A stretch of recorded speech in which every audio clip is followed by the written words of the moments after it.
Episode 3 of DreamWorks Dragons, Defenders of Berk, The Night and the Fury. Overall, I can't do this anymore. Oh dear. What do you think, Rebecca?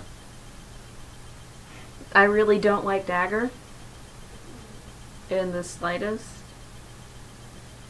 If there's anyone in the world I want to run through, it's him. What about Mildew?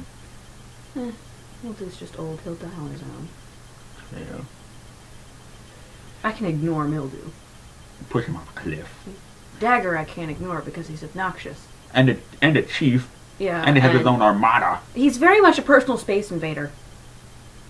Oh my gosh. Yeah, there were a lot of bad touch moments. Based on this, I think Dagur might actually be gay. Closet afraid of it. Yeah. He's one of those guys where it's like, I swear I'm not! I'm not!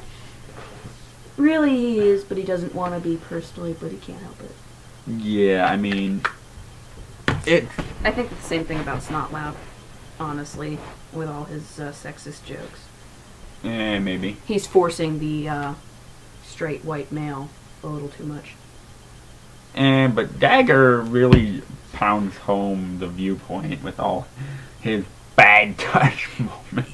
He's also very much emotionally and mentally unstable.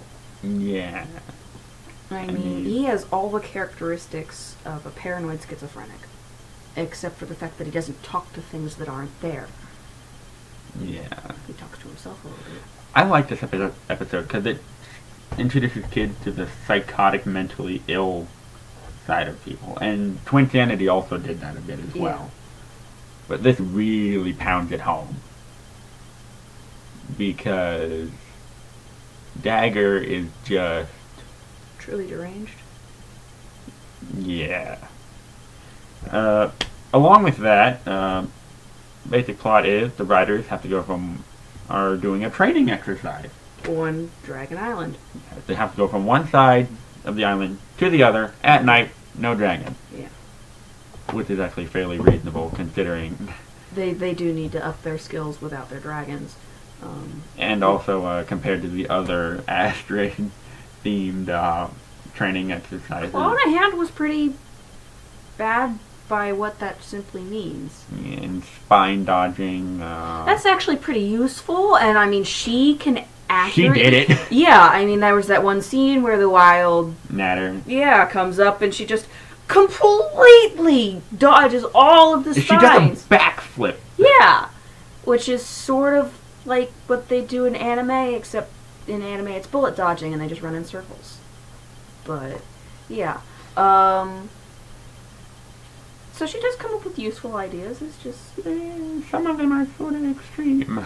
Half the issue is not only that she takes it a little too far because she doesn't know when to quit, but also the other people she's trying to train aren't exactly competent. Fishlegs is competent, but he's not exactly physically fit. Yeah, he's more of a... I mean, we saw in the season finale, he can fight. He attacked that one guy, put a box over his head, and shoved him in the water. But as we've seen in the previous episode, he overeats. Yeah. And I remember you saying he is a boy who likes his food. Yes, he is a boy who likes his food. But... And you can see it in his cheeks. But,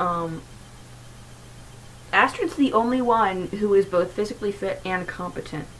Snotlout has his moments, but his arrogance gets in the way. Snotlout is just dumb, but it's shown in this episode that he is athletic. Yeah. He does a backflip over a bush. Yeah. So he knows what he's doing. He's just... His fighting is a little too instinctual. When he can't competently execute a plan. Yeah. That's the thing. Which is what Astrid is good at. Mm-hmm. She can execute a plan. And she makes them crazy, stupid, elaborate, but... I also like this episode because it makes Hiccup vulnerable. Yeah. I mean, normally he always has Toothless there to back him up, and this time doesn't really. Yeah. He's just And it shows that Hiccup is fairly competent in fighting. Yeah. So, I applaud that. I mean, you can't always have a Night Fury next to you to bail you out. The shield also helped. It's both a shield, a crossbow, and a grappling hook. Yeah. It's pretty crazy. Guess that Grunkle Iron really helped. Yeah. I mean, he did a Captain America move with it, which is that was plausible cool. because it's got a wood base, and for a boomerang effect, you need a curved disc for air current underneath. But we can look past that. Yeah. It was a good reference. Yeah.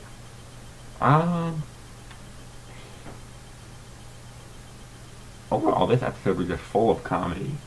It wasn't as funny as the previous one in my terms, but yeah. I like this one more. It's got awkward comedy, that was for sure. Yeah. Especially with the I feel them here. Do you feel them? In Tough Night, I feel them here. No, wait. Here. In my stomach. Definitely here.